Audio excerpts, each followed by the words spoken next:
గారు, రాజు రైతు, వరంగల్ జిల్లా నుంచి అందుబాటులో ఉన్నారు. రాజు గారు, గుడ్ మార్నింగ్. చెప్పండి, ఏం మాట్లాడదాం అనుకుంటున్నారు? మాకు రైతు బంధు వల్లే సార్. ఇంకా ఎన్ని ఎకరాలు ఉంది మీకు? నాకు ఎకరం 8 గుంటలు ఉన్నాయి సార్. ఏ ఊరు నుంచి మాట్లాడుతున్నారు? ఇక్కడ మడికొండ, వరంగల్ డిస్ట్రిక్ట్. వరంగల్ జిల్లా మడికొండ. ఎకరం 8 గుంటలు ఉంది, రైతు బంధు పడలేదు. పర్లేదు సార్. ఓకే, అంటే మీకు ఉన్నటువంటి అనుమానం ఏంటి, డౌట్ ఏంటి? పడుతుందా పడదా అసలు? ఎందుకు ఇచ్చుడు, ఎందుకు చేసుడు, ఎందుకు మేనిఫెస్టోలో పెడతారు కానీ పడతారు, డబ్బులు పడతారు. అంటే మీ గ్రామంలో ఎవరికైనా పడిందా? అట్లాంటి దాఖలాలు ఏమైనా కనిపించినాయా? ఎందుకంటే ఇప్పటికే 20 లక్షల మంది రైతులకు పడ్డదంటూ ప్రభుత్వం చెప్తుంది. మీకు తెలిసి మీ చుట్టుపక్కల కానీ వేరే పక్క భూమి వాళ్ళకి కానీ ఎవరికైనా పడ్డాయా? పర్లేదు సార్. Right, okay. పర్లేదు కాబట్టి ఫోన్ చేస్తాను సార్. ఎప్పుడు వస్తుంది సార్? తప్పకుండా ప్రభుత్వం దృష్టికి చేరవేయాలి. రైతులు పడుతున్నటువంటి ఇబ్బందులు ప్రభుత్వం వినాలి అన్న ఉద్దేశంతో ఈ రోజు ఐన్యూస్ చర్చా కార్యక్రమాన్ని చేపట్టడం జరిగింది. రైతు సమస్యలు ప్రభుత్వం దృష్టికి తీసుకెళ్లడమే బాధ్యతగా. థ్యాంక్ యూ రాజు గారు. Right, Seshu sir.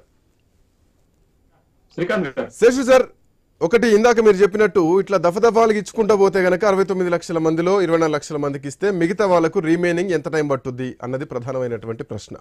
ఇందులో ఇంకొకటి ఏంటంటే రైతులు, కౌలు రైతులు కూడా బ్రతకాల్సినటువంటి అవసరం ఉంది. వాళ్ళకు కూడా పెట్టుబడి సాయం కావాలి. వాళ్ళకి ఏ బేసిస్ ఇస్తారు? జనరల్గా అయితే ఒక ఇల్లు కానీ ఒక ఆఫీస్ కానీ ఏదైనా మనం రెంట్ తీసుకుంటే కనుక దానికి రెంటల్ అగ్రిమెంట్ ఉంటుంది. నథింగ్ బట్ ఇది కూడా ఒక భూమి ఒక రైతు కౌలుకు చేస్తున్నాడు అంటే కనుక ఏ బేసిస్లో రైతు బంధు ఇస్తారు? ప్రభుత్వం ఎట్లాంటి ఆలోచనలు చేసి ఉండొచ్చు? ఎందుకంటే ఎన్నికలకు ముందే ఈ మాట అనౌన్స్ చేయడం జరిగింది కాబట్టి ఎట్లాంటి దృష్టిలో ఈ కౌలు రైతులకు ఇస్తామని అన్నారు. ఇప్పటి వరకు కౌలు రైతులకు సంబంధించి ఎట్లాంటి అంటే సమాచారం లేదు, వాళ్ళకి ఎట్లా ఇస్తామన్నది లేదు, వాళ్ళ డేటా సేకరణ ఏంటి అన్నది కూడా ప్రధానంగా ఏమీ లేదు. ఈ అంశాలను ఎట్లా చూడొచ్చు, రెండు అంశాలని? శ్రీకాంత్ గారు, ఒక 3 అంశాలు చెప్తాను మీకు. నేను తెలంగాణ ఎన్నికల సందర్భంగా ప్రచార సమయంలో జరిగినటువంటి ఒక ఇన్సిడెంట్ ఏంటి అంటే, election commission of India Rythu Bandhu పంపిణీకి అనుమతి ఇచ్చింది.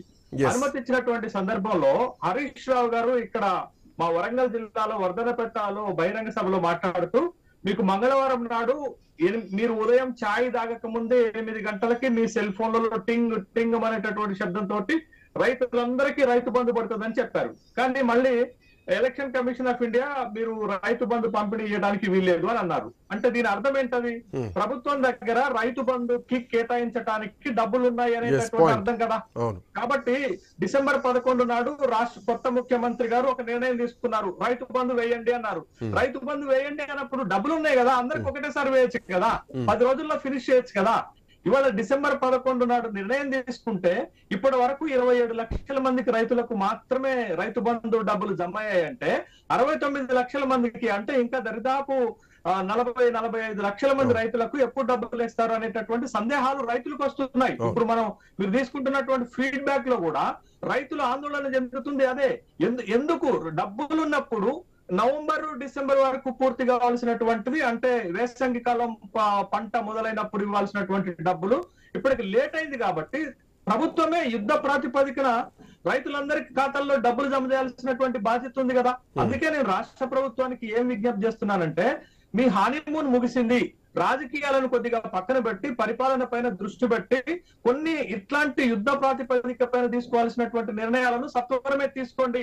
ఇప్పుడు రైతులు ఆందోళనతో ఉన్నారు, రైతులకు అవసరంతో ఉన్నారు కాబట్టి మీరు ఫాస్ట్ గా రైతుల ఖాతాల్లోకి డబ్బులు జమ చేసేటటువంటి కార్యక్రమాన్ని తీసుకోవాలి. నిన్న ముఖ్యమంత్రి గారు ఒక ప్రముఖ మీడియా ఛానల్ కి ఇంటర్వ్యూ ఇచ్చారు, నేను దాంట్లో చూశాను.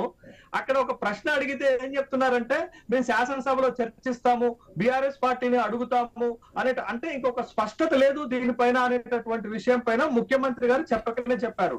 రెండోది, శ్రీకాంత్ గారు, కౌలు రైతుల విషయంలో చాలా ప్రమాదం జరగబోతుంది అనేటటువంటి సంకేతం ఆ రైతులు చెప్తున్నారు. ఏంటి అని అంటే, 1950లో కౌలు సంస్కరణలు తీసుకొచ్చారు. భూ సంస్కరణలో భాగంగా కౌలు సంస్కరణలు తీసుకొచ్చి కౌలుదారులకు హక్కులు ఇస్తామని ప్రభుత్వం ఎప్పుడైతే ప్రకటించిందో, నిజమైనటువంటి భూమి హక్కుదారులు కౌలుదారులందరినీ బయటికి నెట్టేశారు. అంటే కౌలుకు మీకు ఇయ్యము, ఇక మీరు కౌలు చేయాల్సిన అవసరం లేదు, ప్రభుత్వం యాక్షన్ తీసుకుంటే మీకు సొంతదారులు అవుతారు కాబట్టి మేము భూమి ఇవ్వమని అన్నారు. రేపటి రోజున కూడా కాంగ్రెస్ ప్రభుత్వము కౌలుదారులకు కూడా 15,000 రూపాయలు ఎకరానికి రైతు బంధు ఇస్తామంటే రైతు ఎవ్వరు కూడా కౌలుదారులకి భూమిని కౌలుకి ఇవ్వరు. ఆ ప్రమాదం ఎదురవుతుంది. ఇప్పటికి రాష్ట్రంలో 9 లక్షల మంది కౌలుదారులు ఉన్నారు.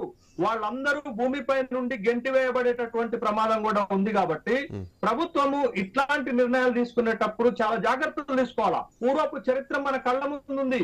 భూ సంస్కరణలు ఎందుకు విఫలమయ్యాయి, భూ సంస్కరణలో కౌలుదారులకు ఎందుకు న్యాయం జరగలేదు అనేటటువంటి విషయాన్ని పరిగణలోకి తీసుకొని రేపు కౌలుదారులకు భూమి యజమాని కౌలుకి ఇవ్వకపోతే ఇప్పుడు కౌలుదారుడిగా ఎట్లా గుర్తించబడతాడు? ఎవడైతే కౌలుకు చేస్తున్నాడో వాడికి మాత్రమే కౌలుకు రైతు బంధు వస్తుంది. కౌలుకే ఇయ్యనప్పుడు రైతు తన దగ్గర పెట్టుకున్నప్పుడు ఎట్లొస్తుంది? ఇంకొక ప్రశ్న ఏమొస్తుందంటే సాగు చేయని భూమికి సాయం ఎందుకు అనేది వస్తుంది. నిజంగా పెట్రోల్ బంకులకు ఇచ్చిన భూములు, లేకపోతే రియల్ ఎస్టేట్ చేస్తున్నటువంటి భూములు, కొండలు గుట్టలకి, లేకపోతే మీ పాయింట్ తో పాటు ఇంకొక చిన్న సబ్మిషన్, మీరు దీనిపైన కూడా ఒక క్లారిటీ ఇవ్వండి. గతంలో అంటే రేవంత్ రెడ్డి పిసిసి అధ్యక్షుడిగా ఉన్నప్పుడు అమెరికా పర్యటనలో ఉన్నప్పుడు కరెంటుకు సంబంధించి ఒక వ్యాఖ్య చేయడం జరిగింది. తెలంగాణలో 90% మంది 2-3 ఎకరాల లోపు ఉన్నటువంటి రైతులు ఉన్నారు. సో వాళ్లకు 2-3 గంటల కరెంటు సరిపోద్దని చెప్పేసి ఒక వ్యాఖ్య చేయడం జరిగింది. సో ఇప్పుడు అంటే ఈటల రాజేందర్ బీఆర్ఎస్ పార్టీ వీడినటువంటి క్రమంలో కూడా ఒక వ్యాఖ్య చేయడం జరిగింది. తెలంగాణలో 10 ఎకరాల లోపు ఉన్న వాళ్ళకి రైతు బంధు ఇస్తే సరిపోతుంది, అక్కడ కట్ ఆఫ్ పెట్టాలని చెప్పేసి. సో ఇక్కడ కేవలం ఇంత రైతులు ఇంత ఎకరాల్లో ఉన్న వాళ్ళకి రైతు బంధు ఇవ్వాలని ఆల్రెడీ డిసైడ్ అయింది అనుకోవాలా? మీరు చెప్పినట్టుగా బడ్జెట్ ఉండి వాటిని ఎవరి వాళ్ళకి ఎలిగేషన్ చేసుకుంటూ ఎక్కడికక్కడికి అంటే లొకేట్ చేసుకుంటూ కొంత వరకు రిలీజ్ చేసుకుంటూ వెళ్తున్నారు అనుకోవాలా? సో ఆల్రెడీ ప్రభుత్వం ఫిక్స్ అయింది అనుకోవాలా? ఇంత ఎకరాలు ఉన్న వాళ్ళకే ఇవ్వాలి అన్న ఉద్దేశం ఏమైనా ఇక్కడ ఉందనుకోవాలా?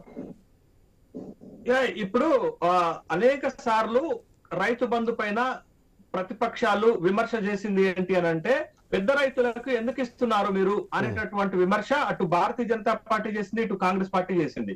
ఇప్పుడు కాంగ్రెస్ పార్టీ అధికారంలోకి వచ్చింది కాబట్టి గతంలో తాను చేసినటువంటి విమర్శలకు కట్టుబడి ఈ రాష్ట్రంలో పెద్ద రైతులకు రైతు బంధు ఎందుకు ఇవ్వాలి, అదే వాళ్ళకి ఇస్తున్నటువంటి రైతు బంధుని కట్ చేసి చిన్న రైతులకు, చిన్నకారు రైతులకు రైతు బంధు సాయాన్ని పెంచొచ్చు కదా అనేటటువంటి అంశం వస్తుంది.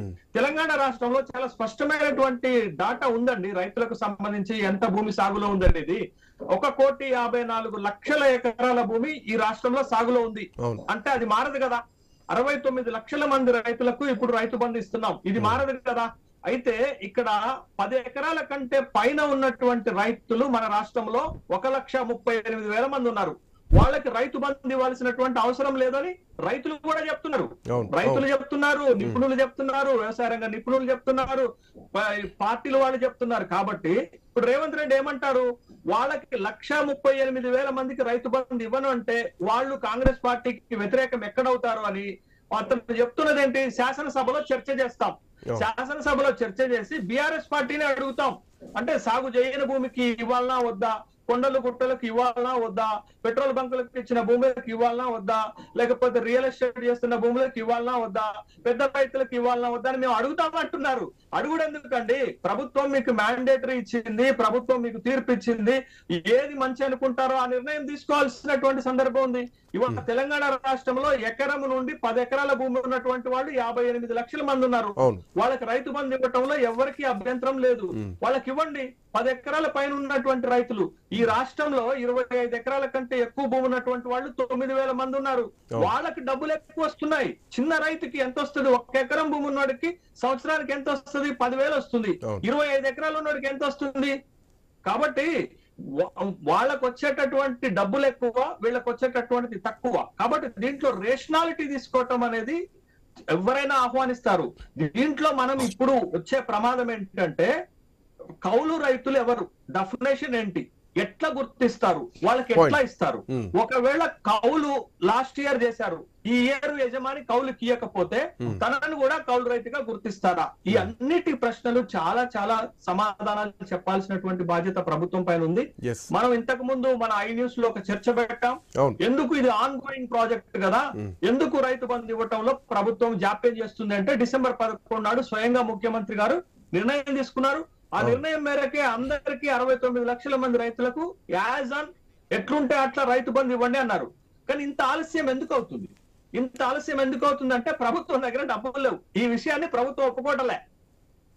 ప్రభుత్వం ఒప్పుకోవటం లేదు. గతంలో రైతు బంధుకి కేటాయించినటువంటి నిధులను డైవర్ట్ చేస్తుంటారు కాబట్టి వేరే అంశాలకు వాడి ఉంటారు కాబట్టి ఇప్పుడు రైతులకు ఖాతాల్లో డబ్బులు జమ చేయడానికి డబ్బులు లేవు కాబట్టి ప్రతిరోజు 1,00,000 మంది రైతులకు ఇస్తున్నారు. ఇట్లా 1,00,000 మంది రైతులకు ఇచ్చుకుంటా పోతే 69 లక్షల మందికి చిట్ట చివరి రైతుకు చేరేసరికి ఇంకొక 2-3 నెలలు పడుతుంది. ఈ పాయింట్స్ అన్నిటికి కూడా నిజానికి సమాధానం తీసుకోవాల్సినటువంటి అవసరం ఉంది. అయిపోతుంది కదా శ్రీకాంత్ గారు, పంటకాలం అయిపోతుంది, అప్పటికి పంటకాలం అయిపోతుంది. ఇందాక రైతులు చెప్పినట్టు మళ్ళీ గత కాలానికి పోయి అప్పులు చేసుకోవాల్సినటువంటి పరిస్థితుల్లోకి వెళ్ళిపోతారు. రైట్, ఒక రైతు మనతో పాటు ఫోన్ లైన్